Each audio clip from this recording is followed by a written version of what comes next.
let me rewind that back, because my grandmother always said, she's not African American. I had this conversation. Mama did. She said, I'm black.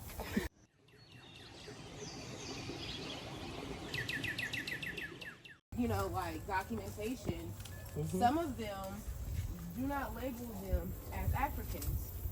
And so to understand the history of Kentucky being in Virginia, Grandma's ancestors and some of these Ballew ancestors were people who were already here because they were already in Virginia. They did not necessarily come from Africa.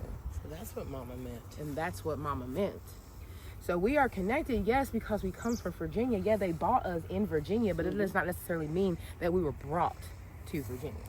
We are very much so native original people who were already present here. And the reason why we have a lot of, when you do your Ancestry 23andMe, and the history that I'm unraveling is because there was this direct lineage of the west coast of Africa and the Appalachians and the west coast of the Americas, and those original people, and the Africans who already had discovered this place. And so when they got here, the colonizers got here, the native people that they seen definitely look like the people who come from the west coast of Africa.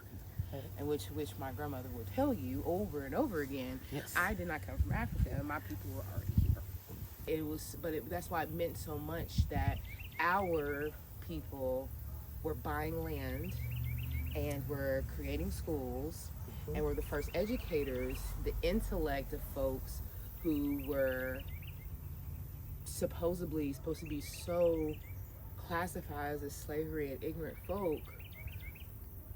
You know what I'm saying? Like, intelligent. Our elders built that church. That church is back when they were sharecropping. They were able to have that little piece of land to be able to have church service. Church wasn't just like a place where you just worship, but it was a place where they did civil rights movements. It was where they did organizing.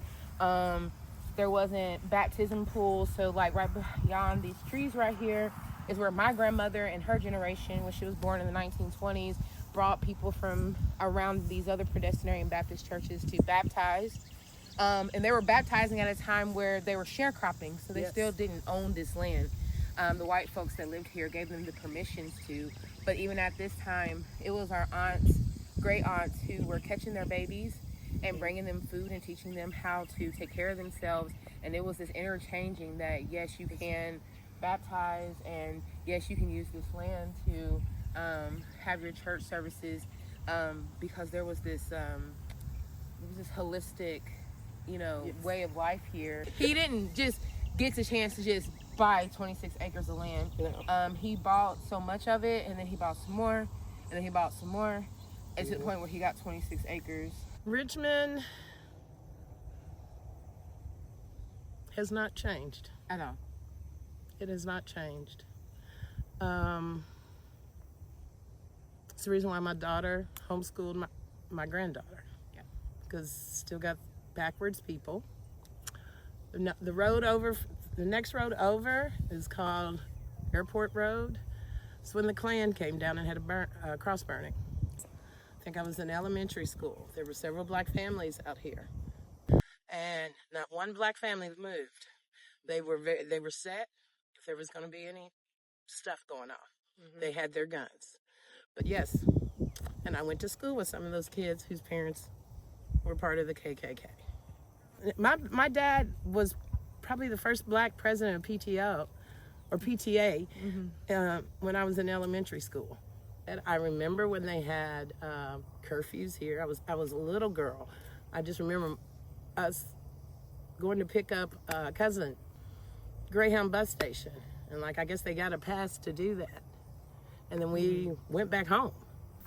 The generational impact of the people here, the people who I come from, the people who resonate, of the land that has fed me from the bottom of my feet to the crown of my head. I speak things that I don't even know where it comes from. But like I said, there's a cemetery off in the trees of the family that owned the land prior to, which was Cornelius and family. there's like these big headstones and there's these little headstones that we believe were people of color, but they're like close to them in proximity, which to me, which I've said when I do storytelling of a relationship, because normally you wouldn't see those type of markers that close in the same burial space.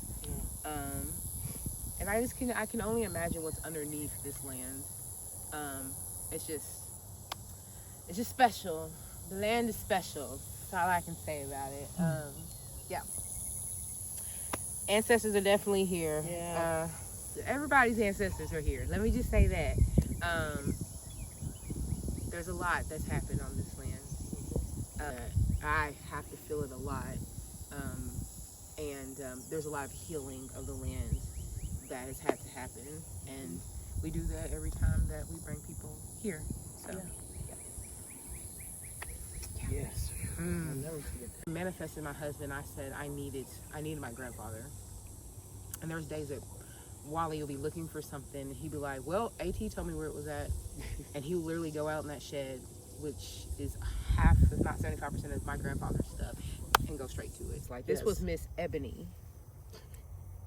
Spurs. Let's go home. Mama go.